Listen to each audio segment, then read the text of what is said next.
Hi, everybody. Mischa here with Word of the Day, and it's Friday. That means a very positive word to take with you over the weekend. There it is. Artivism. What does this noun, artivism, mean? Well, it means, you probably already figured it out, it means to use art, artistic expression, as a means of political and social protest and resistance. Now, where does it come from? It's coined. And just to remind you, a coined word has no etymological history. It can be created in a number of ways for a number of reasons, but usually it is created by one person to name something that is there or that is already there or that is occurring. Words like gene and virus are coined. Gerrymander is coined. In this case, there is nobody who gets the credit because artivism grew organically over the course of the 90s. In the early 90s, the Chicano and Latino communities in New York City and here in Los Angeles were creating all kinds of art in protest of things that they felt were wrong. Murals, poetry, performance art. I can never remember that one. Performance art. And so nobody gets credit.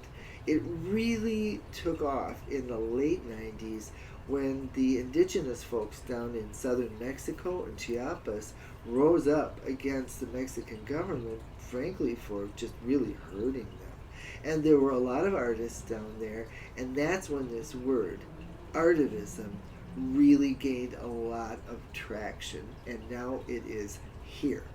So, how can you use this word? I'm going to give you two sentences. Okay, first one, probably the most well-known artivist of this past, say, 20 years or so was Banksy, the anonymous muralist whose work just pops up on a wall complete, and he or she, we don't know, the person's anonymous, is protests against government power abuse, rampant blind consumerism, things of that nature. Now, my own personal sentence, here it is.